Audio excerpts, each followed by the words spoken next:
let's continue where we just left off, more on this fight between President Trump and former Vice President Joe Biden, as both men try to persuade voters that the other is just wrong on the issue of racial justice. Wendell Harris is the president of the Wisconsin branch of the NAACP, and Angela Rye is a CNN political commentator and former executive director of the Congressional Black Caucus. So a huge welcome to both of you. And Wendell, I want to start with you first, sir. You know, you have called for the state legislature to take up these two police reform bills proposed by Wisconsin's governor after the Jacob Blake shooting. We know that the legislature is holding a special session today on police training and policy, but Republican lawmakers aren't expected to show up. It's likely no votes or no debate will even take place. So how does the state move forward on this issue? Frankly, we just have to keep pushing. And just received a press release from Governor Evers' office a little while ago, asking all of us to continue to contact our legislatures and the Senate and other leaders just to try and keep pushing this and to continue to make it really clear and visible to everyone that the Republican legislature that's run and the Senate and the legislature do not have the best interests of the people at heart or in their minds when it comes to police accountability. But Mr. Harris, how do you keep pushing? How do you make it more clear? We're talking about a human being with 7 shots in his back. How do you make it more clear? Frankly, again, we just have to keep saying the same thing. You know, if you keep pushing and don't give up, we just cannot give up. And let's go to the polls and vote and get those people out of office. We will have a new day when that day comes, and it's going to take all of us going to the polls to vote and make this change in Wisconsin. Now, Angela, to you, we know that President Trump retweeted, rest in peace about the Portland victim who was described as one of the president's own supporters. But the most he has said about Jacob Blake is that, quote, it is not a good sight, and that, police must be respected. And those comments coming last night after, the country watched the RNC, where you heard all these Republicans telling America that the president cares about racial justice and equality.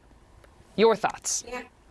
Yes, Brooke, I think that we have to be really sophisticated this election to understand the difference between Donald Trump's words and his intentions, and even call out the hypocrisy in some of his words. For example, Donald Trump talked about he's done the most for Black people than any other president in history, but that pales in comparison to the rhetoric that he's used targeting not just any Black person, not that any Black person should be targeted, but even elected members of Congress who he arguably needs to work with. When all of the uprisings began, as a result of George Floyd, Donald Trump went on Twitter and talked about when the looting starts, the shooting starts. That's not a phrase he made up. That's one that he pulled from Chief Walter Headley in 1967 in response to what were deemed race riots. He got that from Bull Connor, who we know has a dreadful past in Birmingham, Alabama.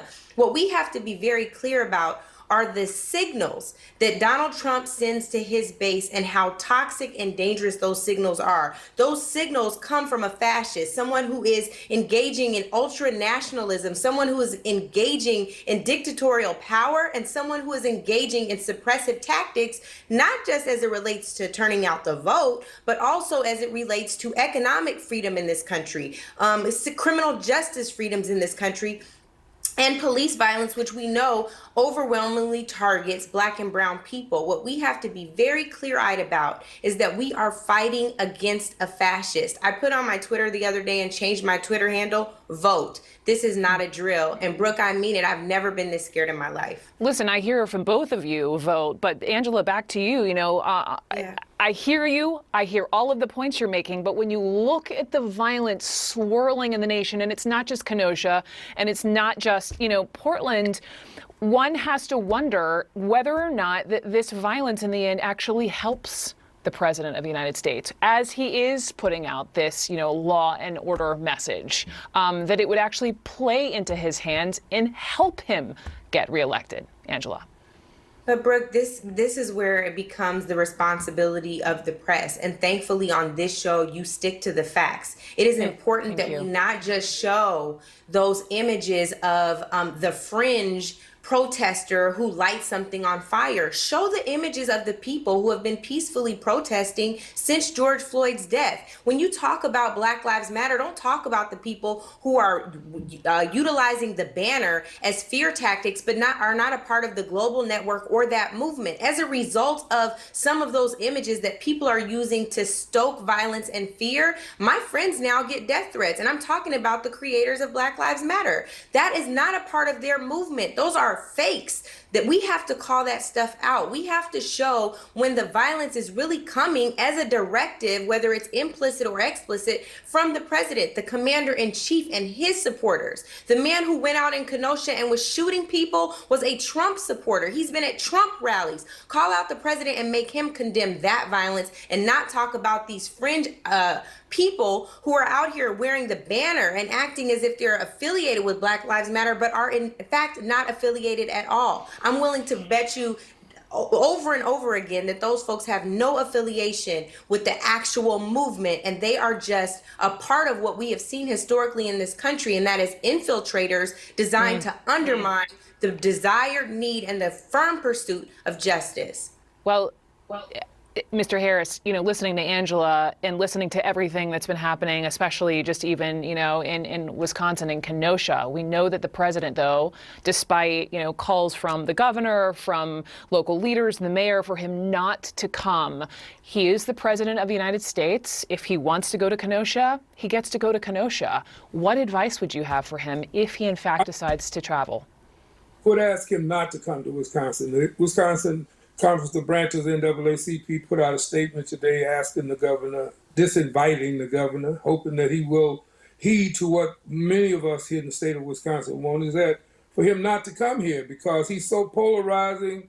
And, I'm going to paint you a picture. We got young men walking around in African-American communities, young white men with automatic weapons. What is that picture to imply? That they have the freedom to take law and order into their own hands is exactly what the young man did who killed 2 people last week. This is what Donald Trump brings to Wisconsin. The mindset that white men have the authority, regardless to who they are, to come into a community and claim that they're protecting property.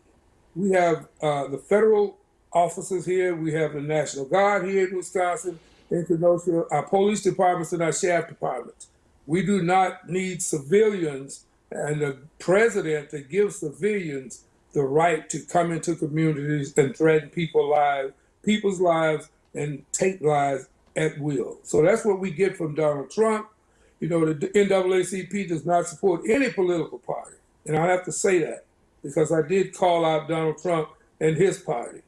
And we're going to stand firm that we don't have any permanent enemies, no permanent friends. But we know, the NAACP and Black people in general, know that Donald Trump does not have our interest and is not a part of his agenda, regardless of what he say. And again, we have to go back to the polls on November 4th and make the change that we have to make, especially here in Wisconsin. November 3rd.